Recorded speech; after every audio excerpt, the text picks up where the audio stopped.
Noite, esta é uma edição especial do nosso jornal.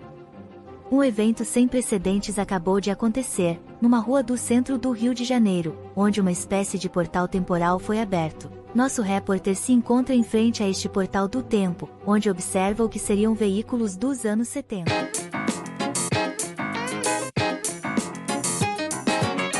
Olá amigos, sejam todos muito bem-vindos ao ano de 1973. Pois é, entramos no portal do tempo e chegamos nessa era maravilhosa, que por acaso foi o ano em que eu nasci. 1973, um ano que ecoa com memórias e acontecimentos marcantes. Vamos viajar no tempo e relembrar o que marcou esse período? Golpe de Estado no Chile. O presidente chileno Salvador Allende foi deposto em setembro de 73, marcando o início de uma ditadura liderada por Augusto Pinochet. A Guerra do Yom Kippur. Israel enfrentou Egito e Síria em um conflito que teve impacto global, sobretudo no preço do petróleo. O cenário musical estava em efervescência, com artistas como Elton John e as bandas Pink Floyd e Led Zeppelin. As calças boca de sino, estampas psicodélicas e cores vibrantes, além dos cabelos Black Power, eram as tendências do momento. Vamos conferir tudo isso e muito mais no vídeo que vai começar agora.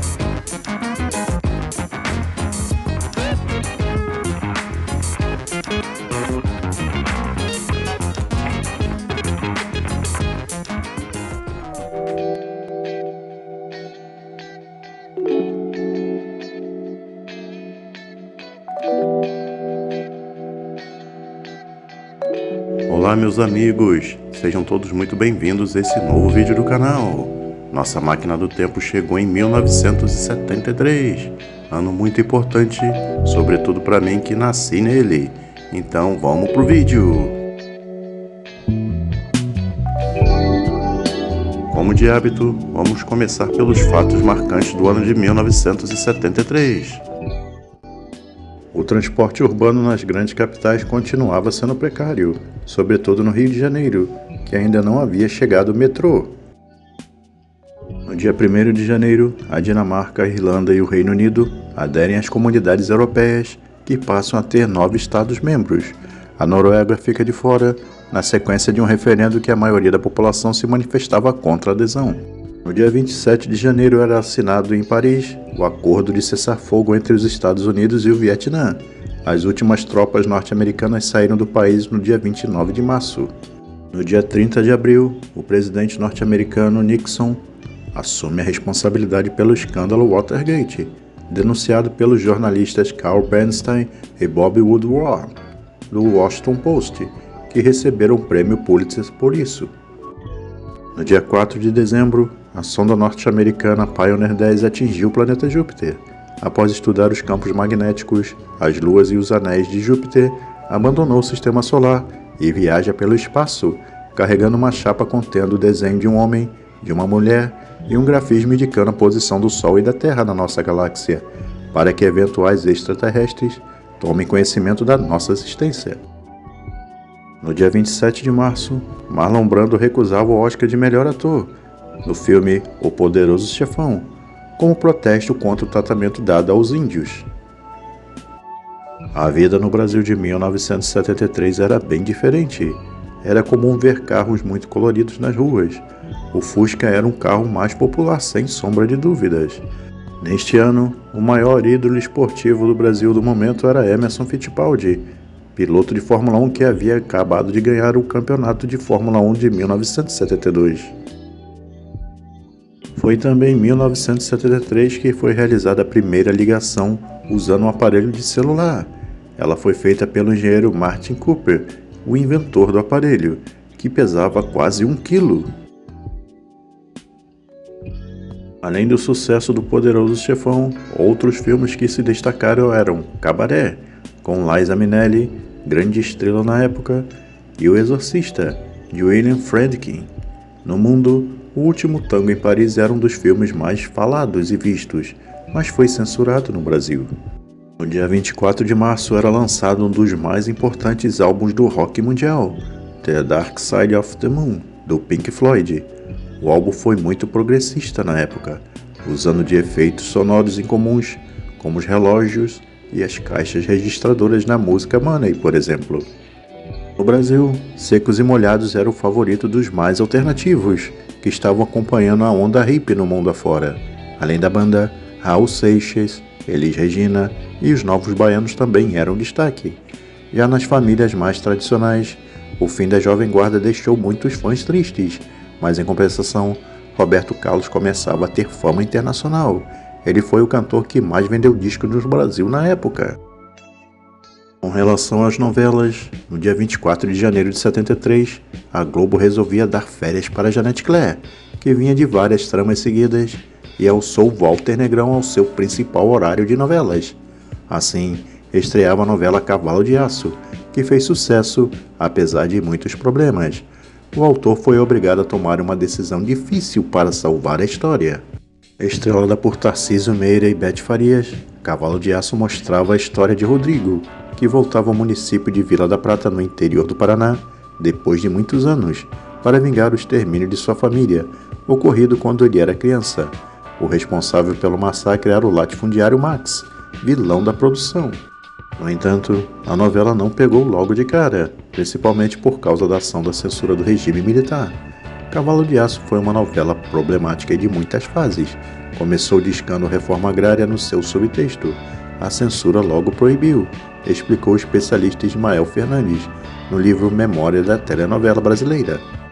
Depois de incontáveis problemas, sobrou para o vilão. O autor acabou tendo de sacrificá-lo da trama como última cartada para manter o horário, mesmo deixando o ator polonês insatisfeito. Uma das novelas mais importantes da história da teledramaturgia brasileira, escrita por Dias Gomes, a partir da peça de 1962 de autoria do próprio dramaturgo baiano, O Bem Amado, foi uma das novelas mais importantes da Globo. Outra novela da Rede Globo da época era Carinhoso, que estreou no dia 2 de julho de 73.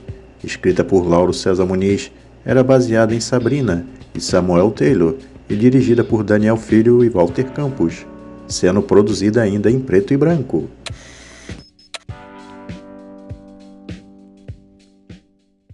O desodorante Vaness oferece este programa.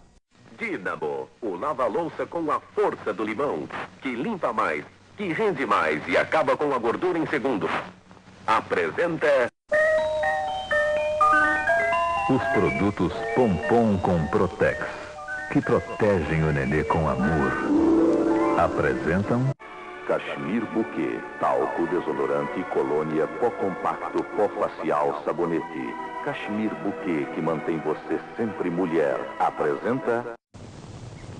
Viemos à selva para provar que Detefon Mata Tudo é a mais poderosa arma contra todos os insetos. Detefon Mata Tudo com Bromofon. O Chevette é um carro gostoso de dirigir, bastante ágil. Jornal do Brasil. Motor, direção, suspensão, estabilidade, motor e câmbio são pontos de destaque do Chevette. O Globo. O Chevette é um veículo de baixo custo e de operação econômica, adaptando-se às condições de ruas e estradas brasileiras. Ele é o carro do ano. Auto Sport. Em mecânica e estrutura, ele é o carro nacional mais atualizado. Quem tem prazer em dirigir vai gostar de Chevette.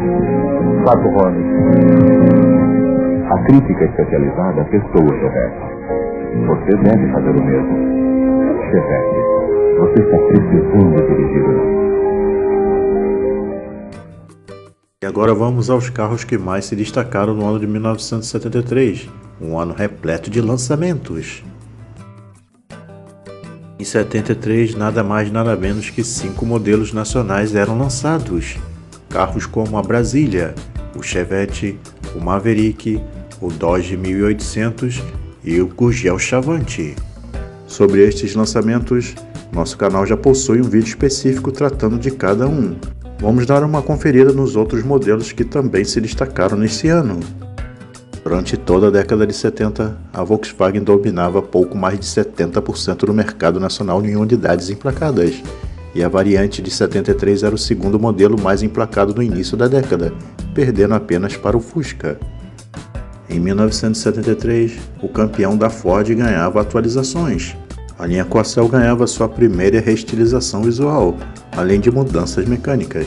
A frente graciosa e delicada dos primeiros modelos deu lugar a uma dianteira mais quadrada, agressiva e robusta, e a lanterna traseira cresceu, passando a clara impressão de um carro maior e mais maduro. Foi também em 73 que os esportivos da Chrysler, Charger e Charger RT sofreram facelift, ficando muito diferente dos modelos anteriores. O desenho da dianteira, envolvida por uma moldura dividida em duas partes, deixou estes carros ligeiramente semelhantes aos Chargers norte-americanos. Porém, o desempenho continuava o mesmo, pois não houve modificações mecânicas. Em outubro de 73, quando estourava a crise do petróleo, a Chevrolet lançava sua linha 74, onde a picape C14 mudava de nome, passando a se chamar agora C10. Vamos conferir agora o ranking de vendas de carros do ano de 1973. Dentre os 5 modelos lançados em 73, a Volkswagen Brasília foi a que se deu melhor no ranking de vendas, seguido de perto pelo Chevrolet Chevette, e em segundo plano ficava o Ford Maverick, mais isolado nas maiores novidades, assim como o Dodge 1800.